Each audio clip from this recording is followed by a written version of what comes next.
요한복음 15장 말씀을 함께 읽겠습니다. 요한복음 15장 5절부터 11절까지 말씀이 되겠습니다.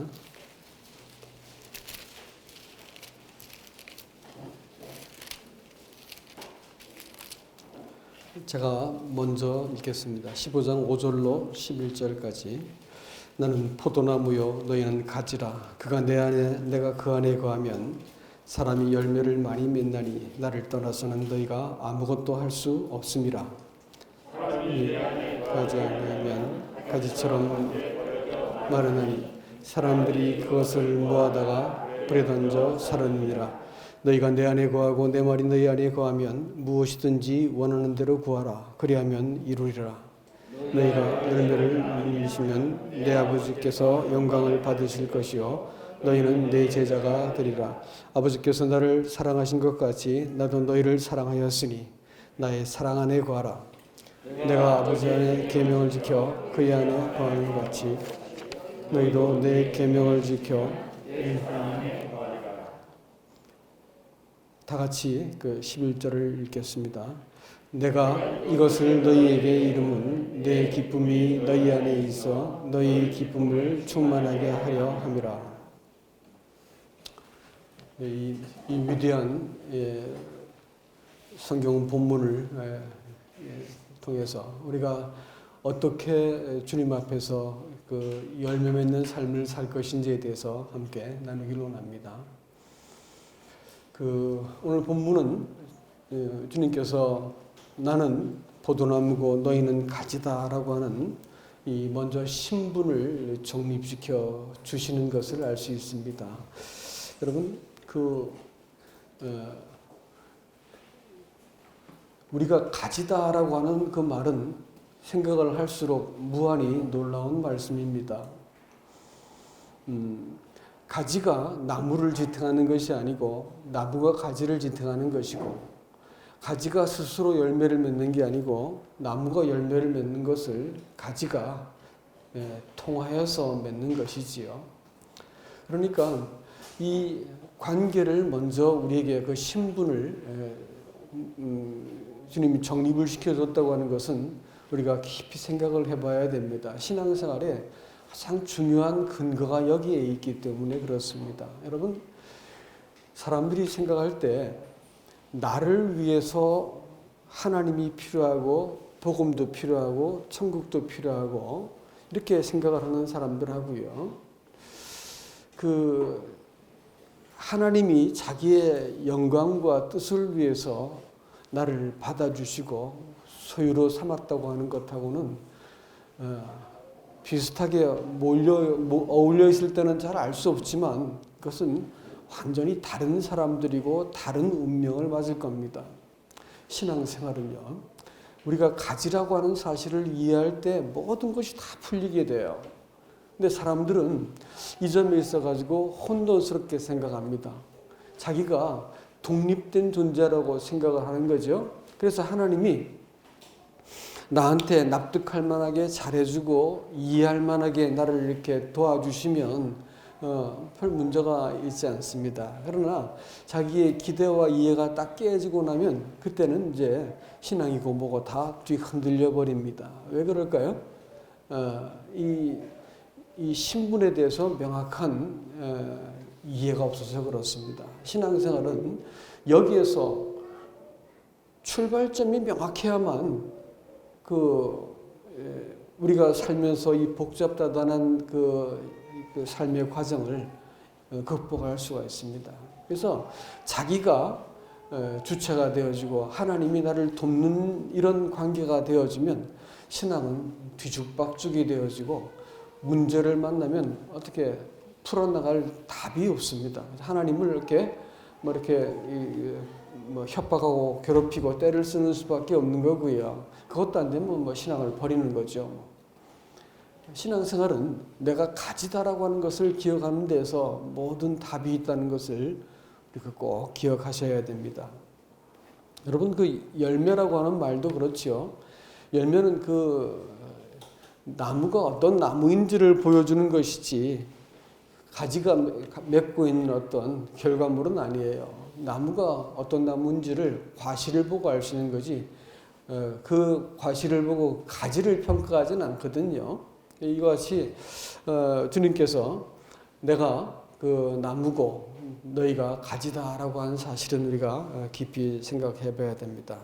구원받았다고 말하는 그것은 구원받을 때부터 우리를 하나님은 예수님 안으로 옮겨 놓으셨어요. 그래서 우리는 태어날 때부터 운명적으로 그리스도 안에 있게 되어진 사람들이다. 구원받을 때 구원받게 됐다고 하는 것은 그리스도 안으로 들어왔다라는 것을 이야기합니다. 이걸 가지고 뭐 연합이다 이렇게 말할 수도 있고 접붙였다 이렇게도 말할 수 있고 여러 가지 표현으로 쓰고 있지만 이 신앙생활은 바로 이 점이 명확하게 인식될 때부터 사실은 시작되는 것이다 이렇게 보셔야 됩니다. 안 그러면 하나님이 원망스럽다가 하나님과 긴장했다가 뭐 좋았다가 올라갔다가 내려갔다가 부침을 반복하고 있는 그것은 뭐냐면 아직까지 이 관계 설정이 제대로 안 돼서 그렇습니다.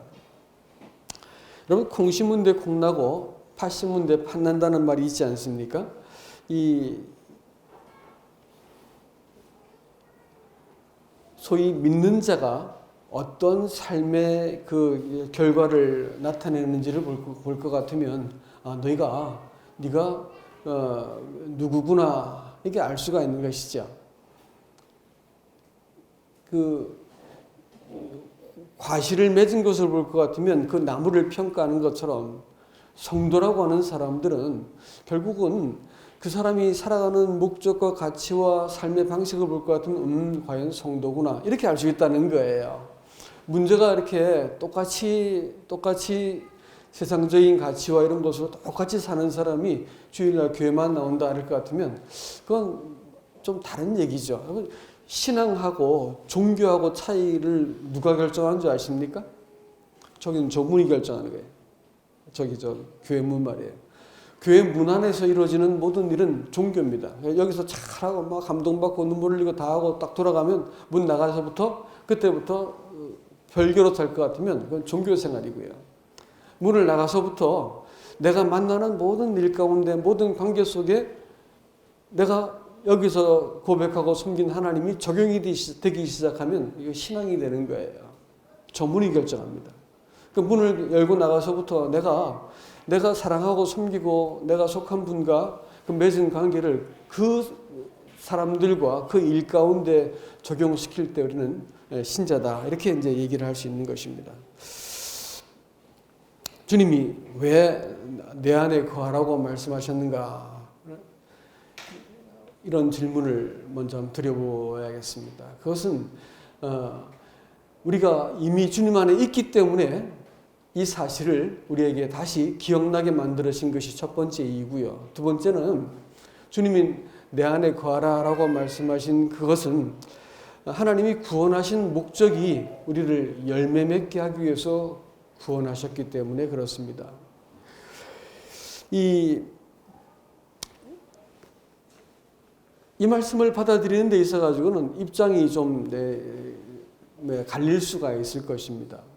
열매 맺지 못하면 구원받은 것도 아니요 이렇게 말씀할 수 있는 사람도 있을 거예요. 그리고 또 내가 확실하게 내가 그 구원을 경험하고 났더니 열매가 맺힐 수밖에 없던데 이렇게 말을 하는 거죠.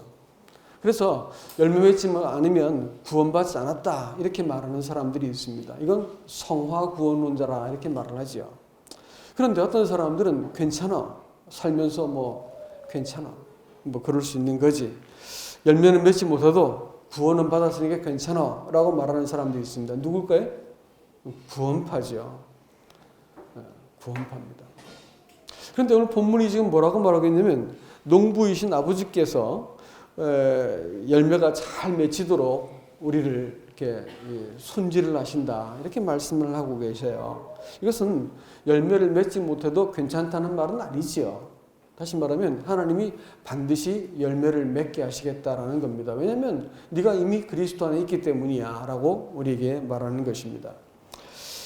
예수님께서 참 포도나무가 되셔서 우리를 그분께 접으시는 목적도 열매 맺기 위한 것이라고 할 것 같으면 이 이야기는 우리가 소홀히 듣고 넘어갈 얘기가 아닙니다.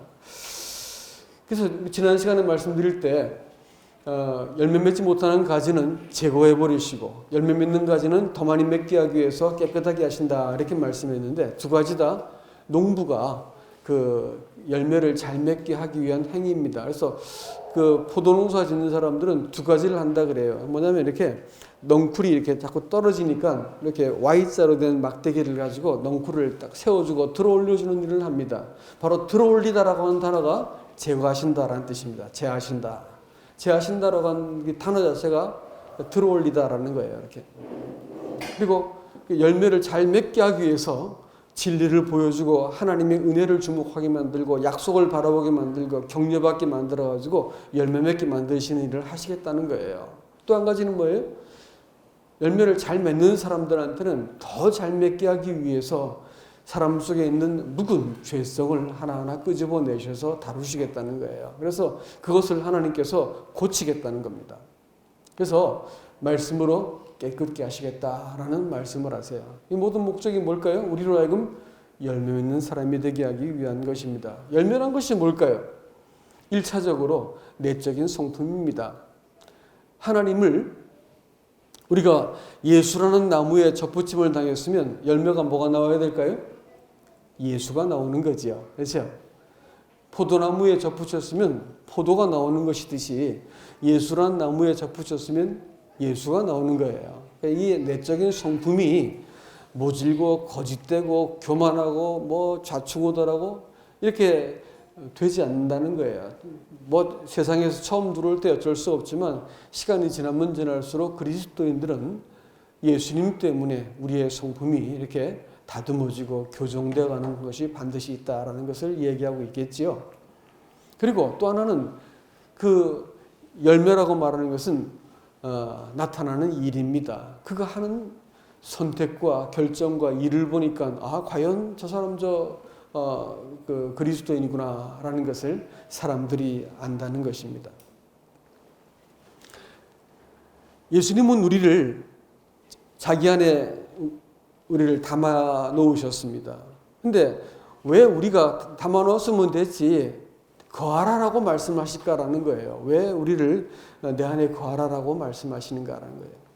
14장에 볼 것 같으면 말씀이 주로 내가 이렇게 나옵니다. 예수님께서 당신이 사람에게 무엇인가 하신 은혜에 대해서 약속에 대해서 말씀하세요. 근데 15장에 오면 갑자기 이렇게 말이 바뀌세요. 너희가 이렇게 말씀하세요. 그럼 뭘까요?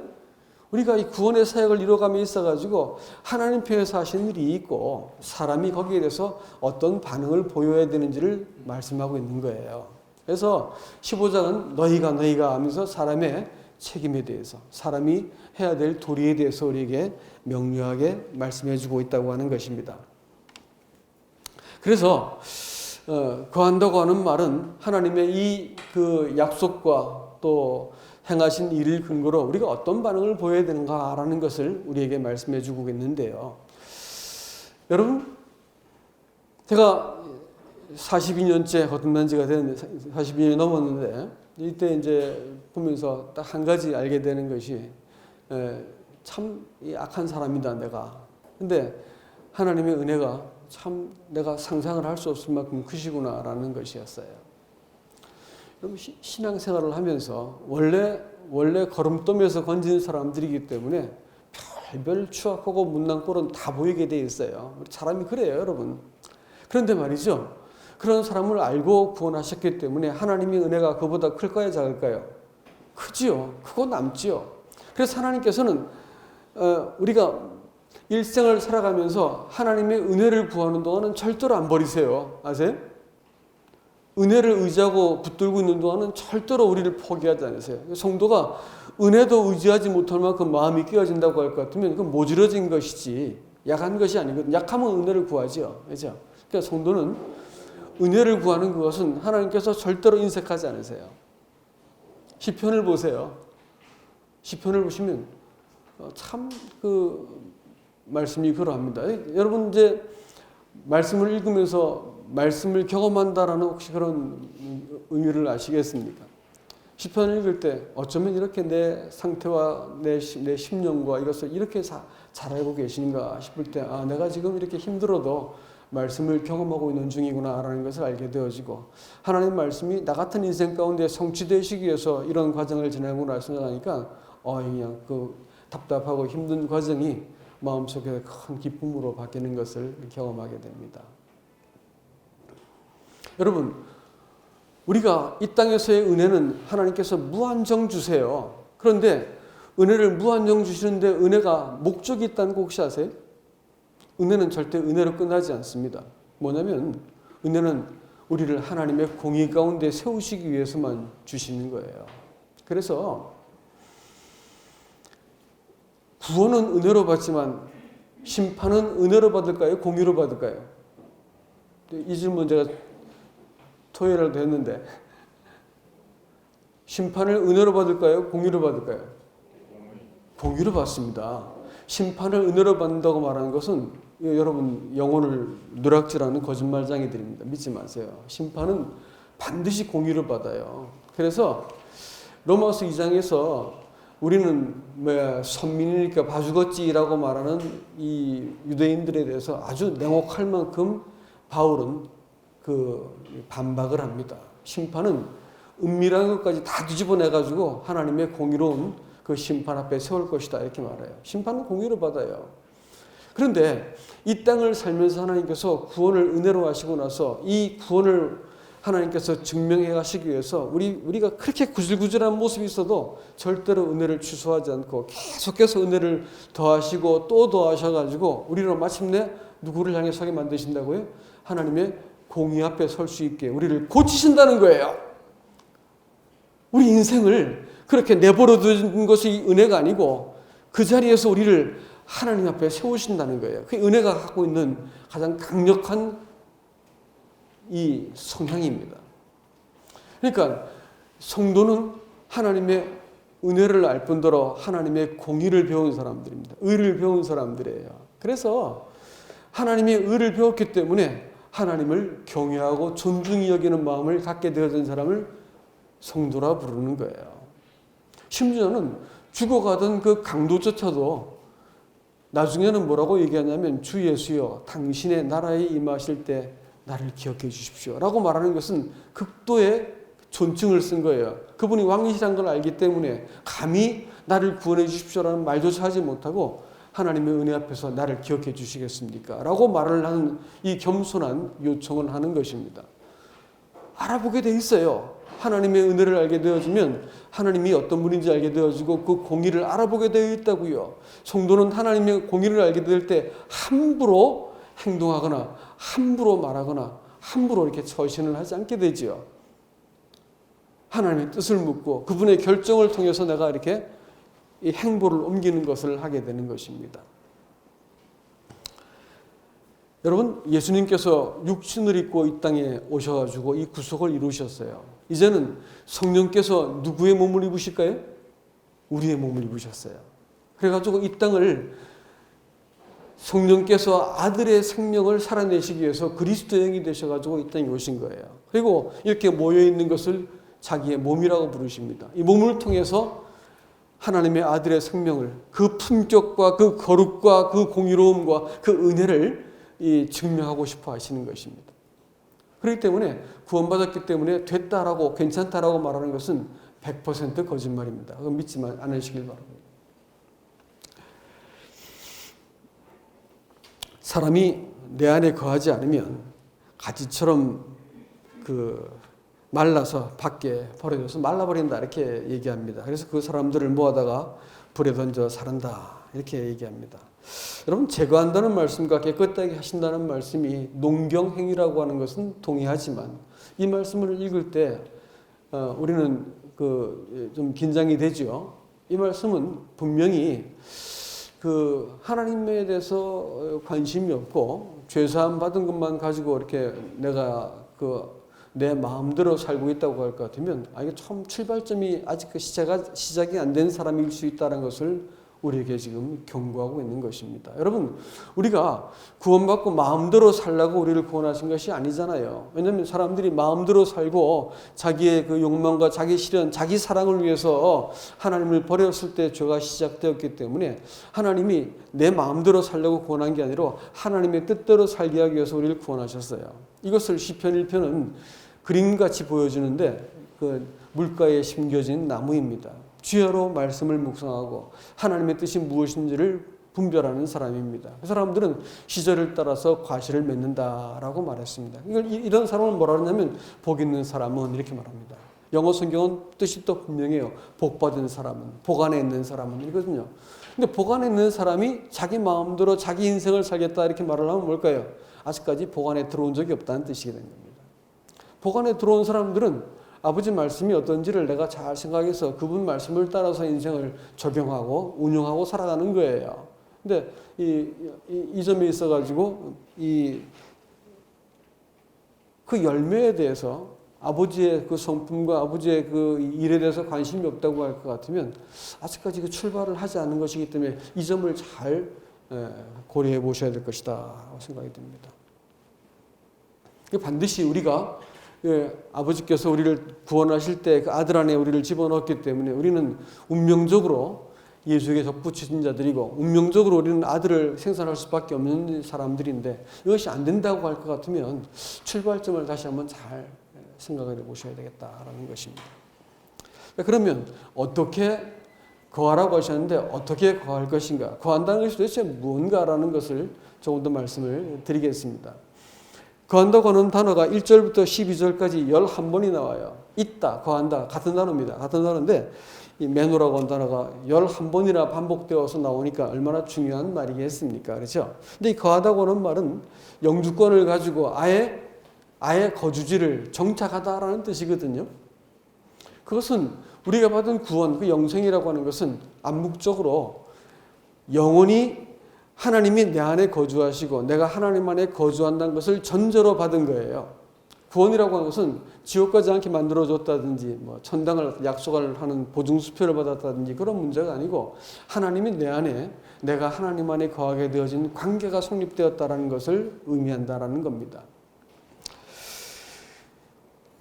그러니까 이 관계가 성립되고 나면 이 사람이 얼마나 온전하냐 온전하지 않느냐 이런 문제에서 말씀드리는 게 아니고요. 얼만큼 온전하냐 이것도 말하는 게 아니에요. 단지 이런 마음이 있는 거예요. 내가 하나님을 위해서 내가 부르심을 받은 자이고 그 영광과 뜻을 위해서 내가 구원받은 자이구나 라는 것이 내가 동의가 되냐는 거예요. 이 동의가 안 되면 출발점이 아직 잡히지 않은 겁니다. 내 인생을 내가 잘 살고 또 뭐 이렇게 배를 두드려가면서 살고 뭐 이렇게 내 성취하고 내가 원하는 인생을 살아가기 위해서 하나님을 내가 모시고 그분의 도움을 받고 해가지고 내가 인생을 살 것인가라는 문제예요. 이 갈림길에서 딱 정해지지 않으면 신앙은 이쪽으로는 아무리 가도 거의 답이 없는 신앙이고요.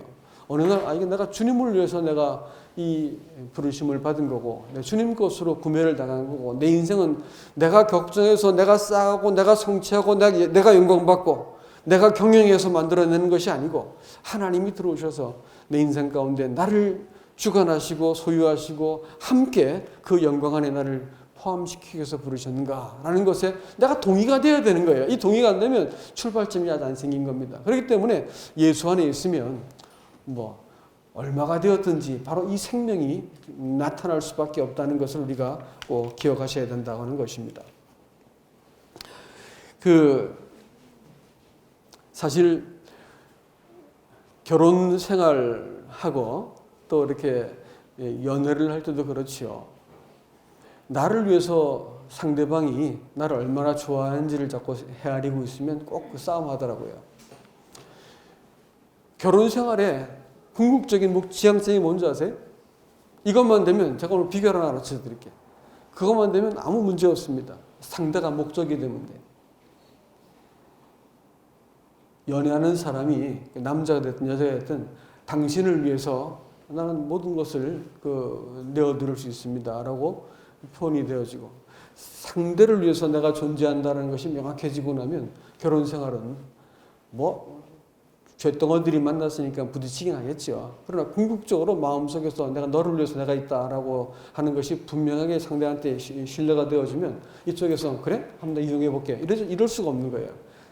서로가 서로를 위해서 존재하고 상대가 목적이 될 때는 그 관계가 완전해지는 것입니다. 하나님께서 우리를 목적으로 삼으셨을까요? 그럼요. 하나님께서 우리를 목적으로 삼았기 때문에 구원받은 거예요. 그럼 우리는 어떻게 할까요? 하나님이 목적이 되어야 되는 거예요. 내가 목적이 아니에요. 내 목적을 위해서 저 남편이라는 인간이 나를 도와줘야 되고 이럴 때 내가 힘들게 했는데 왜 못 알아주고 막 이러면서 왜 독박 육아를 해야 되냐면서 막 멱살을 쥐어 흔들고 내가 밖에서 얼마나 일하고 왔는데 네가 나를 또 이렇게 일을 시키려 하냐고 싸우고 뭐 이러는 거죠. 그거 왜 그럴까요? 아직까지 이 사랑한 법을 몰라서 그래요.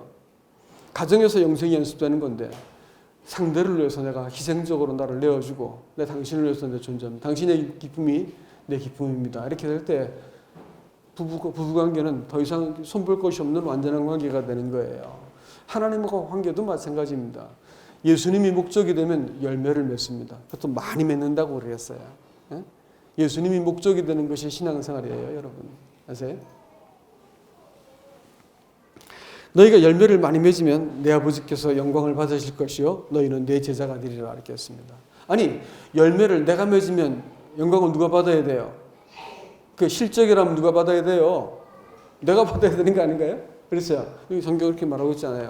내가 열매를 많이 맺으면 누가 영광을 받아요? 아버지께서 받는다 그랬어요. 누구 열매라는 거예요? 아버지 열매고 아버지가 맺으신 거고 아버지께서 모든 걸 다 하신다는 거예요. 그래서 부활하는 거예요. 이 안에 우리가 어떻게 거할 것이냐라는 것을 말하고 있는데 부활하는 거예요. 이 땅을 살아가면서 내가 지금 되어지지 않는 이 문제, 사단의 공격과 도전과 또 내 안에 있는 이 많은 갈등이 있잖아요. 이걸 부활하는 거예요. 그럼 내가 시행해 줄게 라고 말씀하시는 거죠. 열매도 아버지가 맺어요. 내가 맺는 게 아니에요. 예? 주님이 맺으신다고요. 그리고 열매를 많이 맺으면 내 제자가 되리라 이렇게 말했죠. 그 말도 가만히 곱씹어 볼 필요가 있지 않나요? 열매가 무엇을 한 결과예요? 제자라고 말하는 것은 따르는 사람이라는 뜻이거든요. 누구를 따른다고 따른다는 거예요. 예수님을 따른 결과 열매가 생겼다는 거 아니겠습니까? 그렇죠? 그러니까 열매를 맺은 것은 네가 예수님을 따랐구나라는 것을 보여주는 실증에 불과한 거예요. 예수님을 따랐기 때문에 열매가 맺히는 것이죠. 자기 뜻을 따르면 자기라고 하는 그 냄새나는 열매만 자꾸 맺는 거예요. 그 냄새를 누가 제일 먼저 맡는지 아세요? 부부가 맡아요. 냄새가 나는 거예요. 상대한테. 그럼 환멸이 느껴지죠. 오늘날 그 수많은 사람들이 관계가 깨어지는 것이 그겁니다. 그리스도인들은 그리스도를 따르는 거예요. 그리고 그 열매는 그리스도 자신이고 하나님이 맺는 거예요. 그래서 하나님께서 내 삶에 개입하시도록 부활하는 거예요. 어떻게 구해요? 구하는데 조건이 있어요. 내 말이 너희 안에 거하면입니다. 너희가 내 안에 있고라는 것은 이미 하나님께서 해놓으신 것이고 내 말이 너희 안에 거하면 이렇게 했죠. 그 말이 뭔 뜻인지 아세요? 무엇인지 구하라. 내가 시행하리라. 이 말씀만 갖고 막 사람들이 은사주의자들은 우려먹더라고요. 그래서 막 쫙 하고 일천번제하고 막 금식 기도하고 눈이 떼끈해가지고 막 기도하고 그래가지고 하나님을 이렇게 막 제 앞에서 응답받겠다 합니다. 그 말하는 게 아니에요. 이게 성경을 잘 안 봐서 그걸 말하는 거예요. 성경은 그거 말하는 게 아니고요. 여기서 내 말이 너희 안에 거하면이라고 하는 전제가 붙습니다. 그게 무슨 뜻이냐면요. 성도가 하나님의 말씀이 사람 속에 딱 들어오면 사람의 생각이 거기 통제를 받기 시작해요. 하나님 말씀에 사람의 생각이 조정이 되고 통제를 받고 이 정화가 됩니다. 그래서 기도를 할 때 처음에는 하나님 저 나쁜 놈들 좀 때려주세요 이렇게 기도가 하거든요. 근데 하다 보니까 나도 좀 잘못한 것 같으네 이렇게 되죠. 그리고 저 때려서 될 것이냐? 문제가 해결될 것 같지 않아요. 그럼 이제 하나님 제 마음을 넓혀 주세요. 기도가 이제 점점 바뀌기 시작하죠. 그러면서 하나님의 뜻에 맞는 내 심령이 되는 겁니다.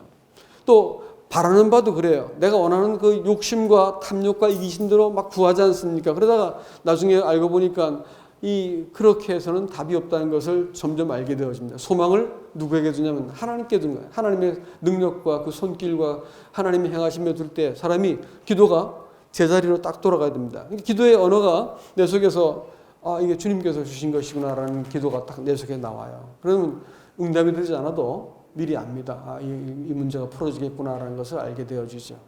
성도가 하나님 말씀을 가슴에 품는 것은 그래서 중요한 거예요. 말씀을 내가 날마다 말씀이 가까이 있지 않는 것은 굉장히 이상한 것입니다. 큐티하지 않는다는 말이에요. 큐티 혹시 안 하시는 분이 계신지 모르겠는데 없겠죠, 우리 교회는요. 성경을 읽으면서 성경이 가까워야 되는 거예요. 아세요? 성경 말씀이 여러분 내가 쓱 읽어주면 성경이 자신을 나한테 보여줄까 안 보여줄까요? 절대 안 보여주세요. 정말 급한 일 아니면 안 보여주세요. 그러나 내가 정말 읽고자 한다고 할 것 같으면, 그래서 바쁜 짬을 내서 내가 본다고 할 것 같으면, 작정해서 내가 주님 말씀하신 거 듣겠습니다라고 생각하고 보지 않으면 말씀은 잘 안 열어주세요, 우리한테. 그러니까 세월이 지나도 말씀을 경험한다는 말이 무슨 말인지 이해 못하는 것은 이런 이유입니다. 말씀을 딱 보고자 할 때 하나님이 아세요. 내가 지금 보려고 든 건지 아니면 봐야 되기 때문에 계속 뒤적거리는 건지 아신다고요. 말씀을 딱 볼 것 같으면 하나님이 내가 지금 당면한 문제에 대해서 하나님께서 뭐라고 말씀하시는지가 들리기 시작하고 내 기도의 언어가 조정되기 시작하고 내 심령이 조정이 되는 것이죠. 이게 참 중요한 문제거든요. 이런 일들이 성도의 삶 속에 없으면 사실 위태한 길을 걷고 있는 겁니다. 그리스도인들은. 그리고 아버지께서 나를 사랑하신 것 같이 나도 너희를 사랑하니 너희는 내 사랑 안에 거하라. 이렇게 주님 또 말씀을 하십니다. 그것은 쉽게 말하자면 내가 내 피로 가지고 맺은 언약 가운데서 내가 너희를 사랑했다. 그러니까 이 깨어지지 않는 이 언약 가운데서 나를 주목해라. 네 상태, 네 감정, 네 계산, 네 입장, 네 체면 가지고 이 상황을 헤아리지 말아라. 내가 너로 내 거룩한 소유가 되게 하기 위해서 내가 내 패로 맺은 맹세를 기억하고 절대 이 맹세 안에서 너는 정죄받지 않고 넌 내 것이고 내 소중한 내 이 보물이다라는 것을 말씀하세요. 그렇기 때문에 이런 어떤 상황과 이거 막 보고 이제 끝이야, 틀렸어. 에이, 하나님은 무슨 이러면서 이제 사람들이 이렇게 요동을 칩니다. 그러나 이것은 잘못된 것입니다. 우리가 그 사랑 안에 거하라라고 말하는 것은 일방적인 하나님이 그 사랑을 맹세로 묶어가지고 우리에게 주셨기 때문에 포기되거나 취소되는 이 사랑이 아닌 것이에요. 이 사랑을 주셨기 때문에 내가 이 언약 안에서 하나님을 주목하고 내 이 상황과 감정을 가지고 속단하지 말라. 이렇게 말씀을 하시는 겁니다. 그리고 하나님이 우리에게 말씀하신 그것은 하나님이 단지 우리의 삶을 이렇게 문제를 풀어주시는 것으로 끝나지 않고 네가 내 안에 거할 때 또 내 말이 너희 안에 거할 때 네가 열매를 많이 맺을 것이야 라고 말씀하신 것은 그 은혜가 갖고 있는 능력과 풍성함과 또 신속하게 우리의 삶을 고칠 수 있는 하나님 편에서의 어떤 그 능력을 우리에게 말씀해 주고 있다라는 것입니다. 정리하자면 그렇습니다. 우리가 이 은혜 언약으로 주님 안에 있게 된 것을 우리가 뭐라 부르는 거죠? 구원이라 부릅니다. 주님과 함께 살아가는 것을 가지고 영생이라고 부르고요. 주님을 통해서 사는 걸 뭐라 부를까요? 그 열매라 부르는 거예요. 네? 주님을 통해서 사는 걸 열매라 그러고 주님을 위해서 사는 건 뭘까요? 그걸 직임이라 불러요. 많은 분들이 계셔도 내가 받은 은혜를 가지고 직임 삼는 사람은 아주 극소수입니다. 그것은 내가 하나님께 받은 은혜에 대해서 책임이 있다는 걸 깨닫기 시작하고 이 복음과 몸된 교회를 향해서 내가 어떤 책임감을 느끼는 사람들을 직임이라 불러요. 교회는 이 하나님께로부터 이 자원하는 이 마음을 가진 직임을 가진 사람들이 일어날 때 교회가 영광스러워집니다. 그러면 교회는 금방 그 사람을 알아보고 존중히 여기고 그분들이 교회를 세워가는 것이 하나님의 교회고요. 세상 교회는 조직을 통해서 탑 목사나 리더가 교회를 분정하고 맡기고 관리하고 통제하고 이렇게 하는 걸 가지고 일반 교회 조직이라 그러죠. 하나님의 교회는 그렇게 해서 안 되는 거고 이런 자원하는 은혜를 입은 사람들이 은혜에 대한 자원하는 심정을 가지고 주를 섬기는 사람들이 책임을 갖고 은혜에 대해서 책임을 갖고 있는 사람들이 직임이 되어서 하나님의 교회를 세워가는 것이다라는 것입니다. 주님은 당신의 평강을 우리에게 준다 이렇게 말씀했습니다. 14장에서는 15장에서는 내 기쁨을 너에게 주겠다라고 말씀하세요. 그것은 주님이 바로 이 과정과 일을 통해서 앞에 있는 그 기쁨을 위해서 십자가를 참으셨는데 우리도 동일하게 이 과정을 통해서 얻게 되어질 영광을 바라보고 주님 기뻐하신 거예요. 너 기뻐해야 된다. 이렇게 어찌하든 기뻐해라. 네 있는 상황 걱정하지 마라. 네가 문제라고 말하는 것은 사실 선물이다. 그래서 이 선물을 통해서 네가 하나님을 경험할 수 있는 기회가 되는 것이고 내 기쁨, 내 영광에 너희들이 참여하게 만들겠다라고 말씀을 하셨습니다. 여러분 요한복음 15장을 보면서 이 놀라운 이 복된 진리가 여러분의 것이 될 수 있기를 주님의 이름으로 축복합니다. 이상입니다.